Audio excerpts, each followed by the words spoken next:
വയനാട് മാനന്തവാടിയിൽ പ്രതിയുമായി പോയിരുന്ന police jeep ഇടിച്ച് ഒരാൾ മരിച്ചു. ഉന്തുവണ്ടിയിൽ പച്ചക്കറി കച്ചവടം നടത്തിയിരുന്ന ശ്രീധരനാണ് മരിച്ചത്. ഉന്തുവണ്ടിയിൽ ഇടിച്ച ശേഷം ജീപ്പ് തല കീഴായി മറിയുകയായിരുന്നു. കണ്ണൂരിൽ നിന്നും പ്രതിയുമായി ബത്തേരിയിലേക്ക് പോയ അമ്പലവയൽ സ്റ്റേഷനിലെ ജീപ്പാണ് അപകടത്തിൽപ്പെട്ടത്.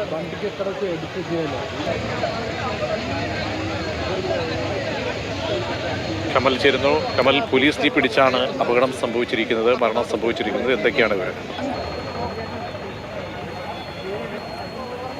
പ്രജീഷ്, 3 മണിയോടെയാണ് ഈ അപകടം ഉണ്ടായത്. മാനന്തവാടിക്കടുത്ത വള്ളിയൂർക്കാവ് ക്ഷേത്രത്തിന് സമീപമായിരുന്നു അപകടം. ഇവിടെ മികച്ച രീതിയിലുള്ള റോഡാണ്, നേർരേഖയിലുള്ള റോഡാണ്. അവിടെ മഴ പെയ്ത റോഡ് നനഞ്ഞു കിടക്കുകയായിരുന്നു.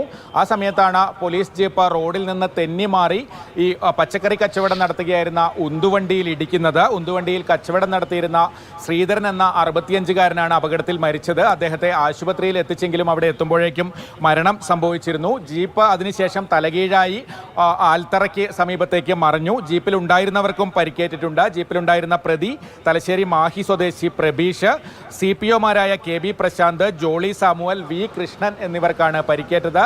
അമ്പലവയൽ സ്റ്റേഷനിലെ പോലീസ് ജീപ്പാണ്. ഈ പ്രതിയുമായി കണ്ണൂരിൽ നിന്ന് സുൽത്താൻ ബത്തേരിയിലേക്കുള്ള യാത്രയിലായിരുന്നു പോലീസുകാർ. അതിനിടെയാണ് 3 മണിയോടെ വള്ളിയൂർക്കാവ് ക്ഷേത്രത്തിന് സമീപം ഈ അപകടമുണ്ടായത്. ശരി, കമലാണ് വിവരങ്ങൾ നൽകി.